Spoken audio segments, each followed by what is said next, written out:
What's going on, everyone? Thank you for joining me. My writer reviews are usually at the end of a reaction video, but that's not going to be the case today. Sometime in, I think it was like 2022, I watched all of Dragon Ball Super, so if I was to actually make a reaction video, it wouldn't be a genuine reaction. Today I'm giving my thoughts on Dragon Ball Super, the Battle of the Gods arc. Goku has a job, he's doing some tractor work. He reminds me of a soldier reacclimating to civilian life after a war. In this case, it's been some time since the fight with Kid Buu. There is a 2017 article about programs helping soldiers to become farmers. In addition, there are 20.9 million military veterans living in the country today, and although there are a number of programs to help them find work after they leave the service, there remain an estimated 453,000 veterans unemployed. Veterans who return to the family farm have found that farming requires some of the same skills they use in the military: resilience, a do-or-die work ethic, and physical stamina. At the same time, many veteran farmers find that farm life is good therapy. There's a bird flying as Goten says, but Mom says there are ways you can make decent money, Dad. The bird looks so bored. Just a minute before, it seems like it was flying with a group, and then it separated from the group to fly higher towards the sun. This is representative of Goku, the bored bird looking to go higher beyond the others. It could be signifying that Goku is going to leave his family, his flock, to do his own thing. The bird is also flying upwards toward the heavens, which Goku in essence does when visiting King Kai's place. With Beerus, we establish he's extremely powerful by simply using his finger to split a planet in half. He's also a food connoisseur, which is interesting because the Saiyan characters are like barbarians scarfing down food, as opposed to Beerus, who takes in the food, making note of the flavors. Design-wise, Beerus seems Egyptian-inspired, and he's a cat. The ancient Egyptians in general did not worship animals. Rather, they saw animals as representations of divine aspects of their gods. Sometimes cats were mummified and placed inside their human companion's tomb. One reason this was done is that when cats were mummified, they could then be used as funerary goods. This meant that the deceased person could inhabit the body of the mummified cat in the afterlife.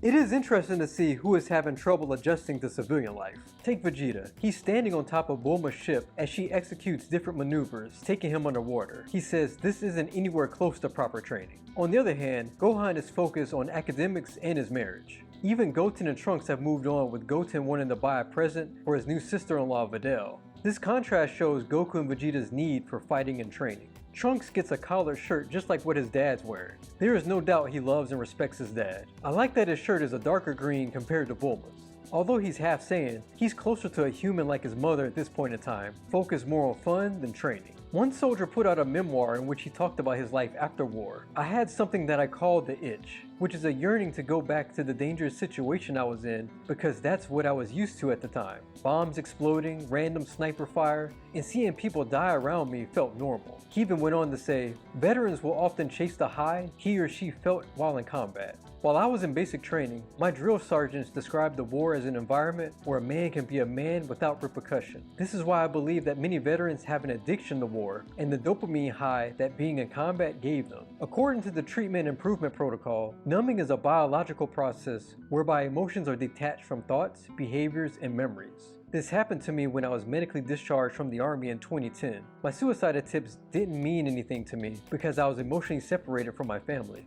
I was numb to the emotions and feelings of my family and my friends. There would be times when I would look at my own mother and feel nothing. I was dead inside because the only thing that I had known from age 18 to 23 was kill the enemy. When I was taken out of that environment, I had to retrain myself to be a civilian. Like many veterans, the adjustment to civilian life was hard. So hard, in fact, that I tried to re-enlist. Goku and Vegeta have their differences, but they share some similarities. For one thing, they're pretty good fathers.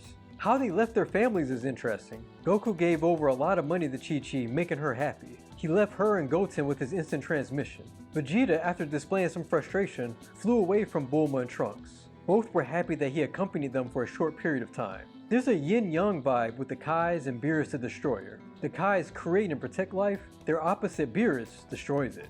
What's interesting about this Battle of Gods arc is that it put a twist on things. In DBZ, there was a build-up to the main villain. With the Saiyan Saga, the heroes trained for a year waiting for the Saiyans to arrive. In the Frieza Saga, we learned how dangerous Frieza was, saw how Frieza's men were afraid of him. There was a lot of lead-up to the heroes finally facing Frieza at the end. The Android Cell Saga, we saw the heroes fight the androids early on, and then Cell eventually showed up. As a biomechanical android who could get stronger from absorbing people and needing androids 17 and 18, that made Cell terrifying. In the Buu saga, we spend the early part of the saga dreading the revival of Majin Buu. Beerus appears early on, surprising the heroes. It's humorous and a bit of irony with Vegeta talking to Beerus about not losing his temper. Vegeta may not show it in obvious ways, but he loves Bulma. He loves his family. The thing is, in the Buu saga, Vegeta didn't see Bulma get devoured by Buu. In the Cell saga, Cell nor the androids attacked Bulma. So when Beerus hit Bulma, this is something new for Vegeta.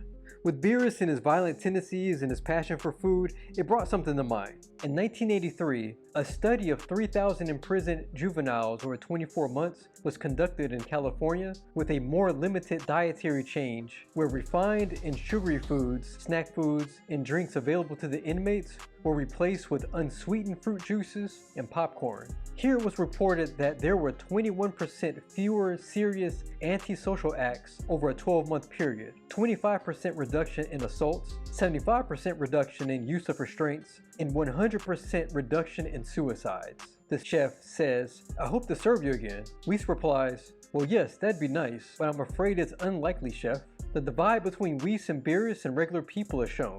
They're so used to planets and people dying, it's like a human not getting attached to livestock that's due for slaughter. In their attempt to cope with the work and maintain their productivity, slaughter floor employees exhibit certain psychological defenses and coping mechanisms. Psychological defenses such as emotional detachment and feeling invincible seem to undermine these slaughters' ability to cope. And there's also this quote, "Thereby he maintains separate personality and behavioral characteristics in and outside the work environment. You can divide yourself into two lives. Inside you're like this, and outside you're different." In DBZ, the protagonist generally had to train to get up to the villain's level. This time it was an energy transfer. We've seen energy transfers before, like in one of the Broly movies. The Frieza saga as well, with Gohan and Krillin giving their energy to Piccolo. Per the International Alliance of Healthcare Educators, there were experiments conducted on alga, which has this enzyme that digests and breaks down cellulose into sugar components. Those are transported into the cells and transformed into a source of energy, so the alga can continue growing.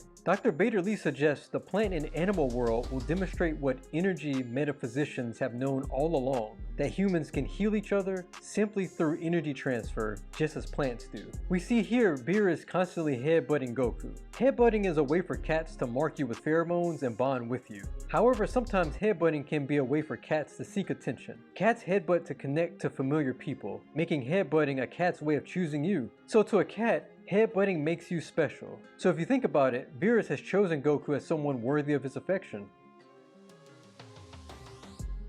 Goku and Beerus fighting in the atmosphere creates a sense that these are gods fighting, and fighting in the atmosphere is a unique setting, different from the mountains we usually see. I believe the last instance of an atmospheric battle was Dr. Wheelo from the World's Strongest movie. Regarding the villains, Frieza was a sadist who enjoyed terrorizing the heroes. Cell tortured the heroes to push Gohan past his limits, and Buu just harmed everyone. Beerus was not a typical villain like the others. You see the respect building towards Goku throughout the battle. He's constantly pushing Goku to get used to this power. He's more like a mentor.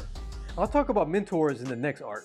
There's a beautiful moment with Beerus and Goku in space. The sun reflecting on Beerus, reinforcing that he's a god. But also, he still has more power left over than Goku, who seems to be on the side of the earth where it's darker. The light went out, kinda like a flame. Goku's power, the flame, it flickered out. Goku's immortal once again. Beerus knocks Goku back down the earth. And in this moment, an idiom comes to mind. Bring someone back down the earth. Which means to start dealing with life and problems again after you have had a very exciting time, or to make someone do this. What I like about this arc is that Goku definitively lost.